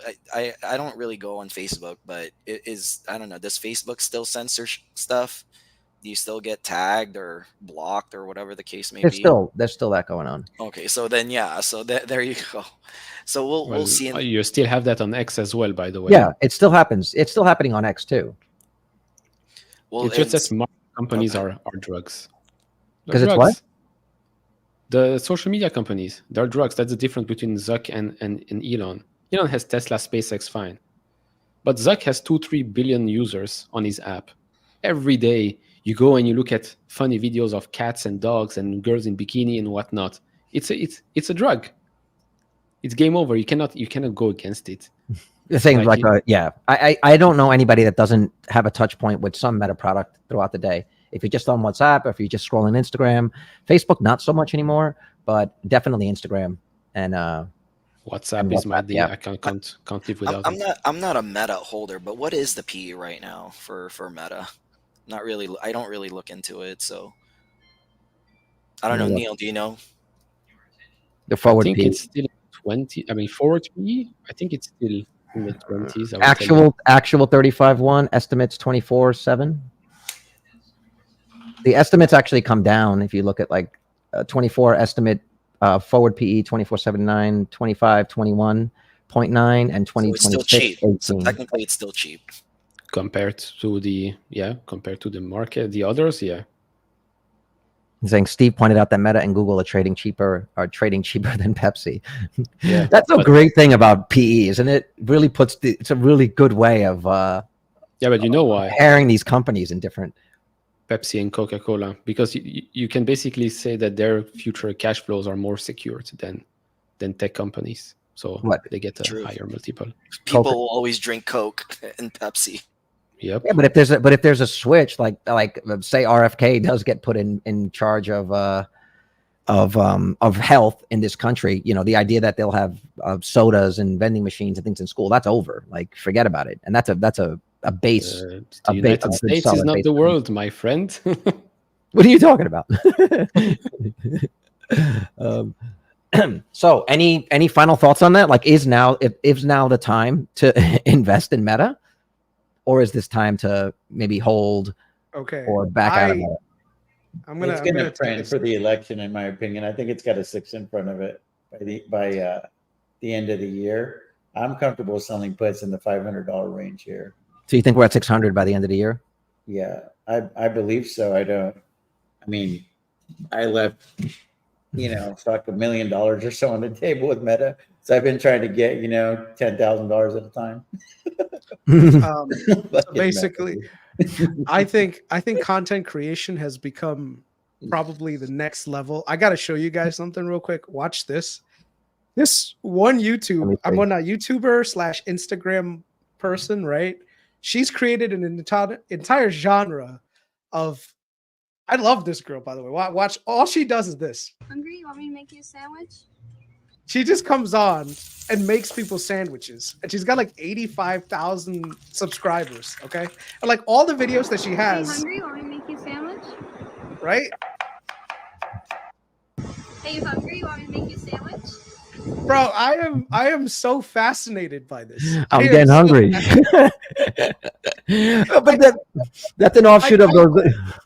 Go ahead, go I ahead. caught myself in this rabbit hole of watching this, and now I'm just like, I kind of want a sandwich. You know, I was thinking the same thing. Right, So, exactly. how do you- Exactly. How do I get a sandwich? how do you fight against this? You know, you can't. So this is what Facebook is. This is what Google is. All you're doing is just some girl coming on and making sandwiches. How does ESPN like fight against this? Right. Yeah. The Well, it's kind alpha of like. is Do you remember those videos or those series of videos where it was just people eating? It was like a hot chick sitting in her house and she was just eating, and you watched her. She just would live stream her eating. I mean, it's the same. I think sort the of thing. hot chick is the selling point, right? Yeah. Oh, I guess that's what gets you in the door. But then that arugula sandwich. Yeah, and it costs and so ET it costs Subway needs to drop her a line. This is funny. Chris exposing more of what he searches. It didn't look. I wasn't I searching. think it was for research. It was just It just- research. It just popped up on my feed, and then I was like, "Oh, I wonder if she's like You could've makes said other no, bro. makes other sandwiches, right?" Dude, she that's makes because- amazing sandwiches. By They the look way. good. That sandwich looked good. She made like a pastrami one. I was like, "Oh, that's interesting," you know. So just There is how a do you whole fight segment. against this? There's a whole segment of hot chicks cooking. It's like I wrote here, the only pants girl. Oh yeah. Only. No, I swear not it's gonna a lie. real thing. That's got to be a I- thing. I can't see how that's It's not a thing. so good, like really tasty food. And she makes like hungry, like horny and hungry, like the same one word. So many jokes. It's insane how popular this thing is. But My it's wife genius. watches It's this all the time, hungry. bro. No, Yes. man, you're finished. Yeah. No, All right, listen. I've been finished, bro. I've been finished for like years already. All right, so we gone way over. I try to get this to an hour, but I do want to just do the diligence and discuss the last topic here. September is typically the worst month of the year, right? For everything, crypto, everything's in the shit. I think it is. A lot of people just forget over the summer, and they come back and look at all the news and look at their portfolios and figure out that they got to rebalance. Real quick, bearish or bullish on the next 6 months or on through the rest of the year? I think there will be a traditional September sell-off. I call it sucky September, and Yeah. I think it'll be very uncertain through the election. I think rate cuts might help a little bit for certain stocks that I'm in, so I think I'm going to be okay. But I think there's a lot of money on the sidelines. There's people like me. I mean, I'm a small guy in a real big market, but I've been trying to raise cash, guys. I've been going via long calls and trying to scale back on equity ownership so I can have more money and be in more of a comfort zone selling cash secured puts, because cash secured puts is a glorified cash position. Mm. So cash is the position, and I think that definitely that should probably be one of your big soldiers in your portfolio, and send them to war at the right time and the right play that makes sense for you and your goals. Okay.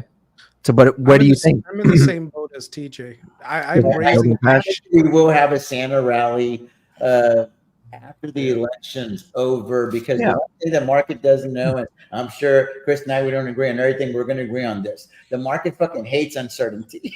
and it loves when we have a direction. And once we have that president, be it whoever it is, hopefully the other person, like I said the other day, they can accept the loss and take the L, do the win, whatever the case may be. I have a preference as to who wins, but at the end of the day, we're all going to make adjustments because we got to make money to feed our families. So once we have that in place, I think the market's going to go up and to the right, and Santa's going to deliver those Christmas presents called gains. So volatility until then? Volatility, baby, is always in the forecast in my portfolio, unfortunately. You've also got a tremendous amount of like tailwinds behind it. So you've got rate cuts that are definitely coming now. There's no ands, if, or buts about it. So this is where I think we have to just understand that this is the rotation. This is where the small and mid cap rotation comes in. They have a lot more debt on the balance sheet. So right now, with rate cuts coming, you have one, like TJ said, a Santa Claus rally, but then you also have the prospect of rate cuts coming in, which means multiple expansions. So that means the Santa Claus rally is almost certain right now, but I just feel like certain areas of the market will rally harder than other parts of the market. And then we'll see what happens. But what TJ said is absolutely right. Uncertainty is what keeps markets volatile. And right now, that's why we saw this intra-month drop of about 15% on the S&P in less than like 2 weeks. And then all of a sudden, boom, we're all recovered now. Literally, like less than 30 days later, we're recovered. Mm-hmm. That's not supposed to technically happen that way, but it is. So this volatility period, this is where guys like TJ make money, because volatility brings up all this IV, which means that if you're going to sell calls, you're going to sell puts, you're going to do really well on it, you know? So yeah, go ahead. No, go ahead. Oh, no, I'm doing the same thing. I have plenty of cash on the sidelines. I think, with the certainty of rate cuts, I think that it would make sense to have another drawdown, just for the narrative of, will the Fed now cut 0.25 or 0.5, right? That's going to be the kind of the next narrative. Right now, aside from one, as I told you guys, I started a position in a tech company I've been looking to start for a while. But the other sectors that I've been really kind of just been focusing on is like consumers, and right now I'm looking into lithium as my energy play. So that's, and again, keeping cash on the side. So if there is a September drawdown and there's companies that, that take a hit, I'll be more than happy to add on to my position. How many basis points we getting? You guys think? Well, 0.25 is the certainty, right? So isn't there a jobs report coming up soon too? Every week, no? In September. Every week, I believe. In September. Yeah, September. So we'll see how that plays out. And then we'll see what the narrative is, right? I think they already priced in 0.25, right? I think we can already agree that we priced in the 0.25 cut. So we'll see now if the Fed switches to something bigger. There needs to be historically with a cut, usually something bad happens just right before it. We could argue that this downturn, September, is what happened before it. So real quick vote, Carlos. Are you in the 25 camp or the 50 camp? Because I think 50. Super wishy-washy on this, dude. I was having this conversation last night, and right now I'm actually in the 50 camp. I think that he's going to do a little bit of a shocker action, but we did Well, Jay, but I have no idea what kind Just of. because it's so telegraphed, right? You could argue that a lot of it is sort Yeah. of baked in. It won't have the effect. But I don't know. I'm thinking it's going to be 50, and we might even see another 25 somewhere before the end of the year.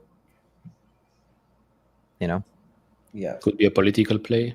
You know, you have elections. I don't know. it's possible. I mean, they say that they try to remain neutral, but even if they do, I think the next meeting would be after the election anyway, so it doesn't matter. It's like So 2 you days. would like to do a 51 before.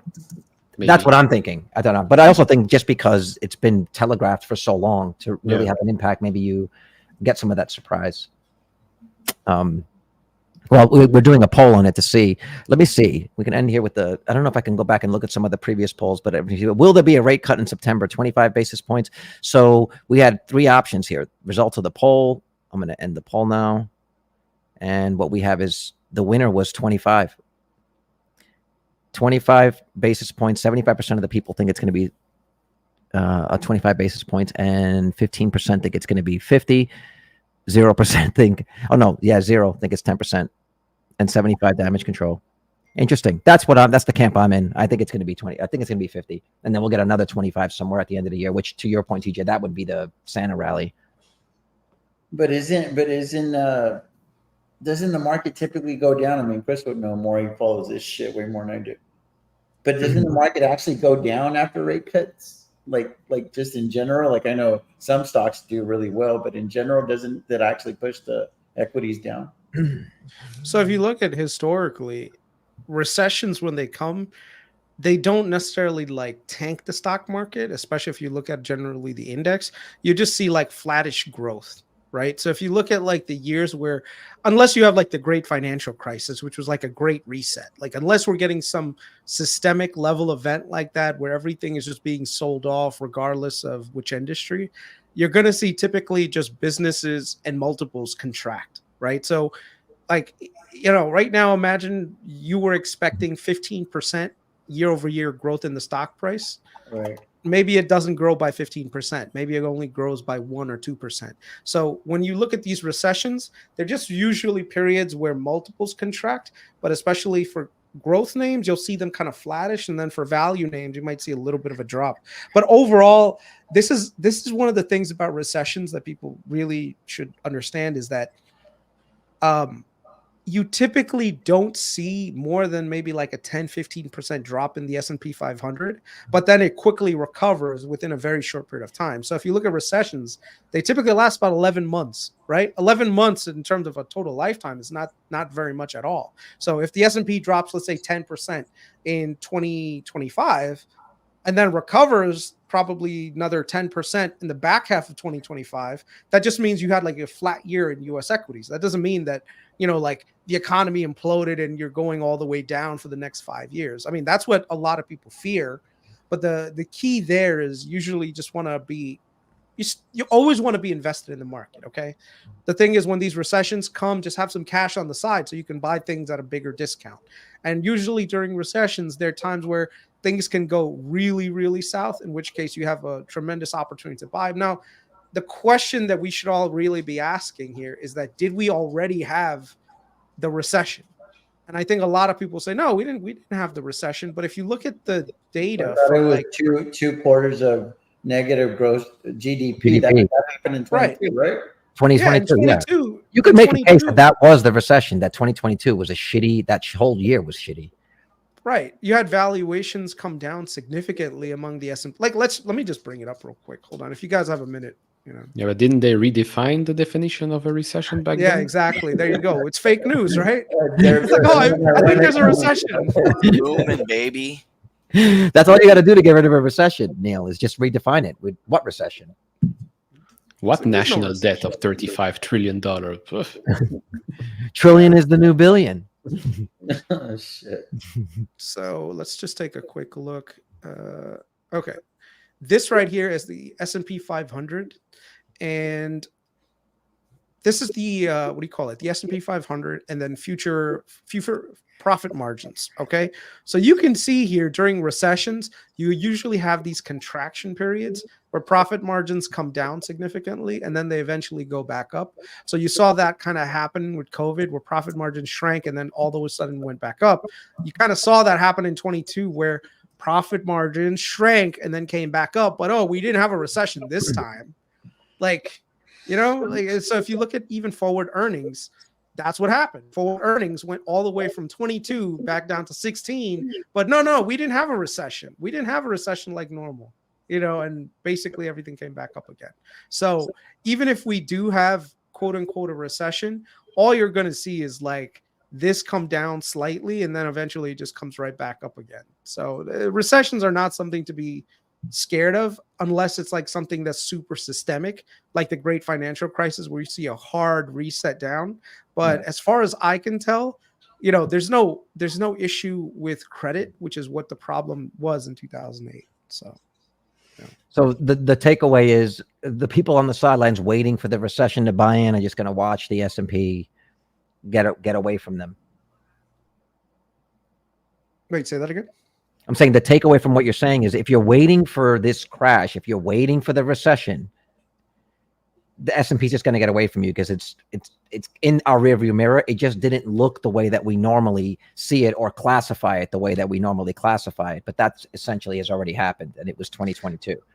Look, the way that I interpret this is at worst, you get a 10-12% intra-year correction in 2025, in which case the second half you eventually rally, right? When interest rates finally like catch up to businesses, because businesses are going to do better under lower interest rates. The problem is usually there's like a lag that happens in between, right? That lag is the opportunity to wait it out and buy things really cheap and then ride the next wave higher. So number one, that's one of the things to keep in mind. And two, if you don't want to deal with all that bullshit, don't look at the portfolio. Just stay the course. Right. Dollar cost average, and you'll be fine on the other end of it, especially if you're doing it. I think that's a really cogent point, guys, because raise your hand if you have an IRA or a 401k. Doesn't exist. Do you here. fucking care?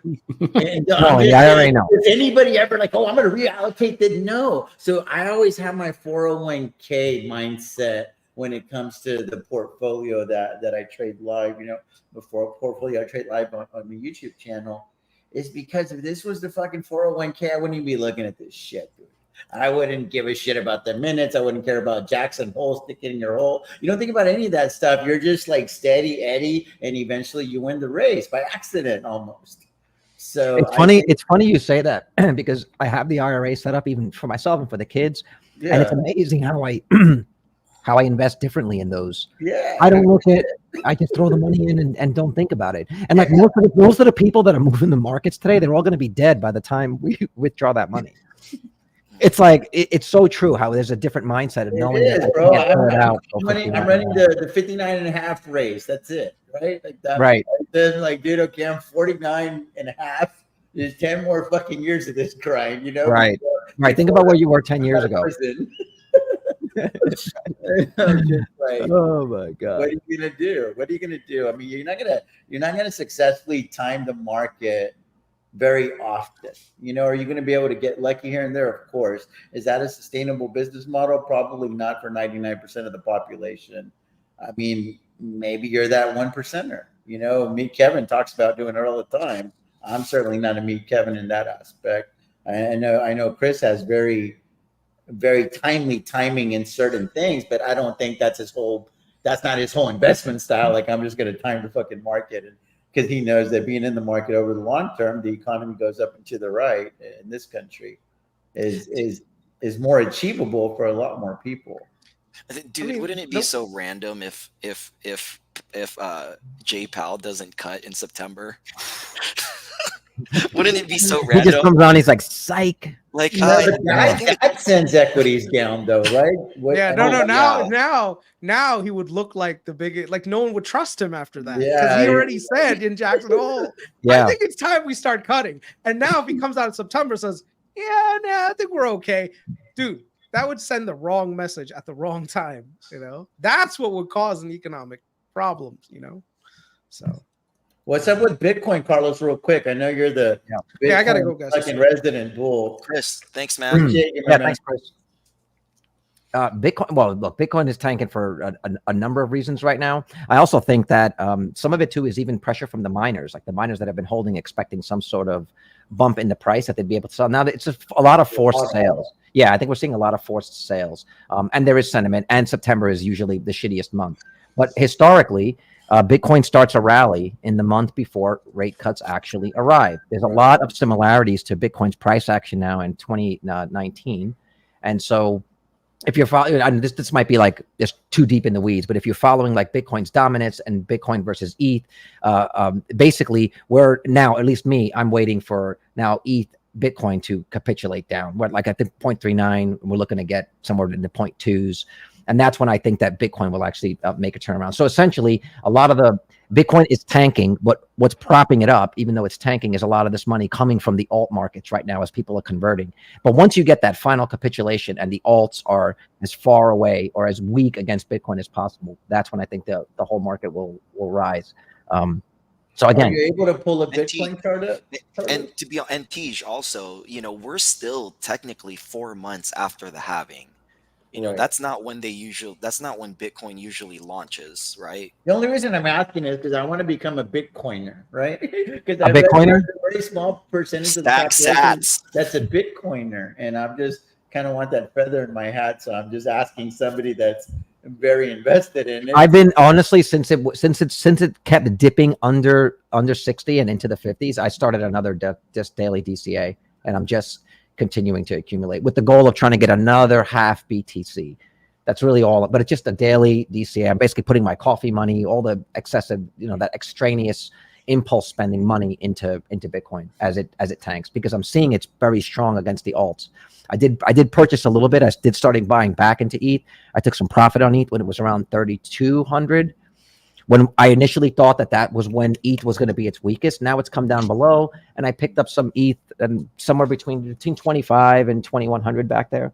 But ETH has not been it has not been in favor like it has been in the last couple of cycles. Solana seems to be the one that has been the favorite, and I think even Robinhood announced something about Solana recently. I haven't had a chance to take a look about it. So, can you buy Solana on Robinhood or no? I think you can now. That's the thing. Hold on a minute. I don't think so. Hold It's on not a minute. tradable. I saw something.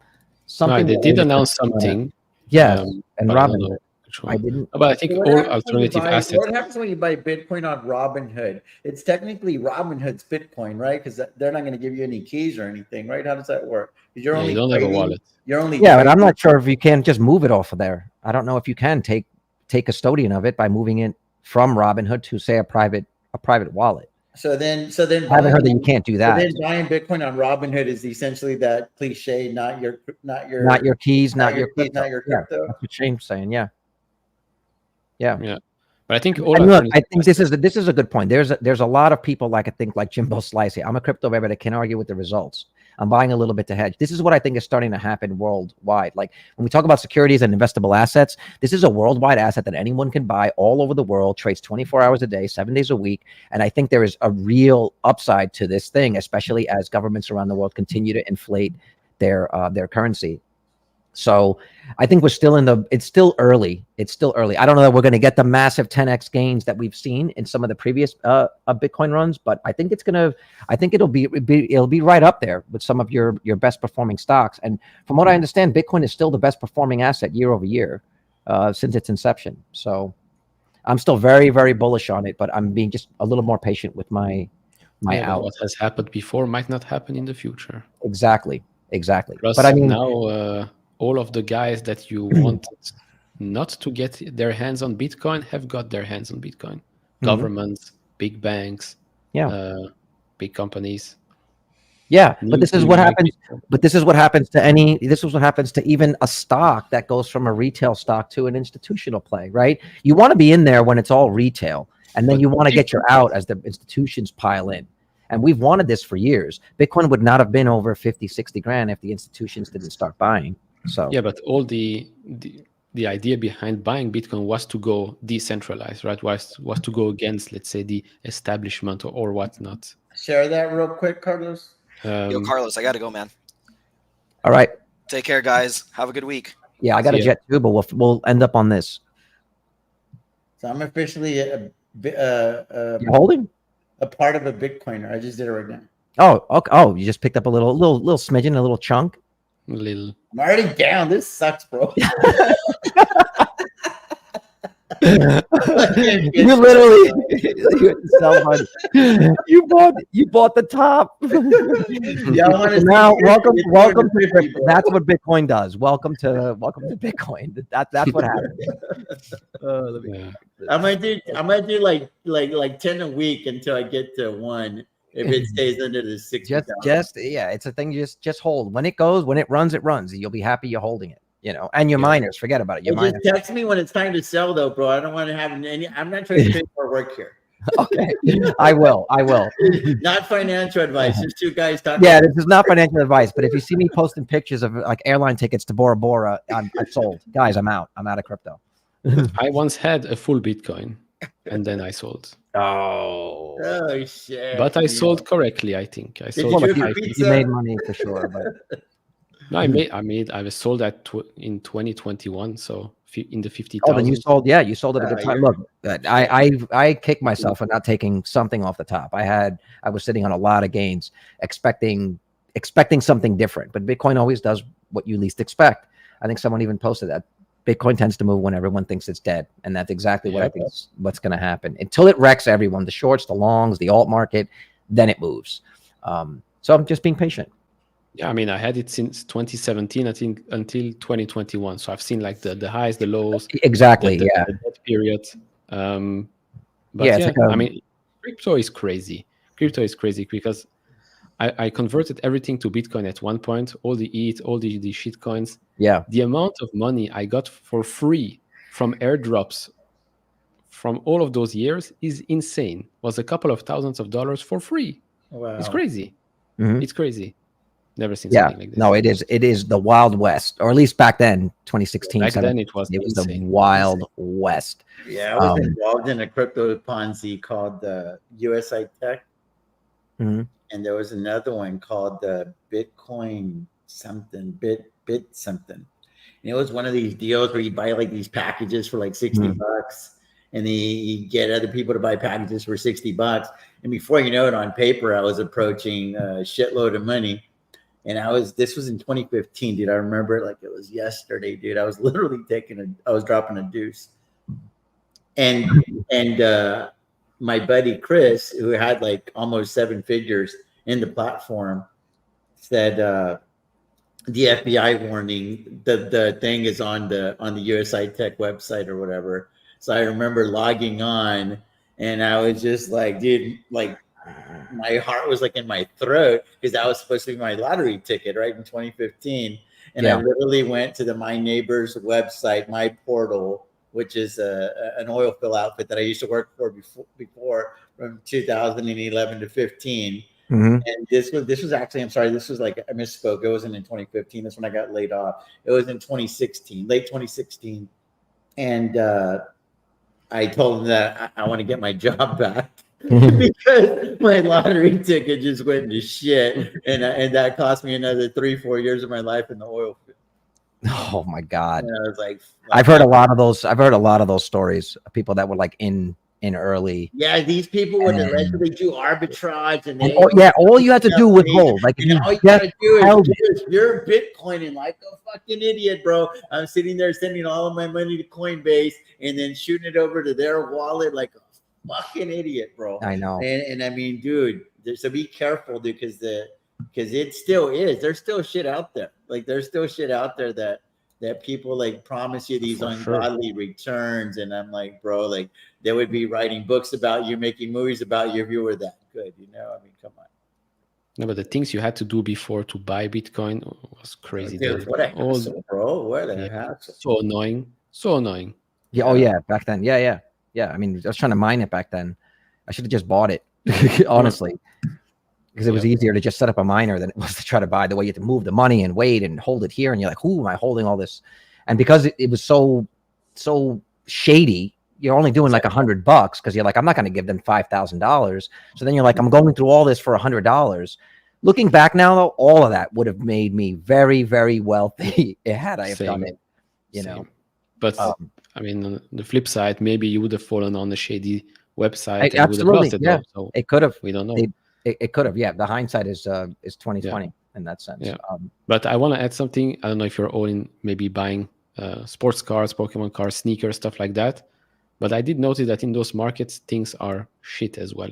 Like sneakers selling for like 30-50% less than before, sports cards, Pokemon cards, all of that. So people need money. People need money these days. I mean, it's not like stock markets are going up and up and up and everything's fine. I think people are not buying stuff that they don't really need, so they're selling all of these alternative assets right now. Yeah, and I think from 2020, with everybody being home getting checks, they just got it woke up a certain percentage of the population to how money really is made and markets. And I don't think that they're never going back to sleep. So there is a certain percentage of the population that didn't own stocks before that now do, and they're still in play. And if you started in 2020, then they're getting their education right now, right? So we'll see how they develop as investors over the next couple of years. All right, guys, I do got a jet. My wife's texting me. Got to go do dad duty. I want to say thank you to 192 people we now have watching. Had some more, over 200. Really appreciate you guys. Look, hit like, subscribe if you want to support the channel. There's a Patreon. I gotta go. No, you got to go too. Yeah. So support us on Patreon or become a channel member here on YouTube again. And we'll see you guys next week. Thank you, Neil, for staying, and thanks TJ once again. Always love talking to you and your insight. And we will see you next time. Peace out, guys. Bye-bye.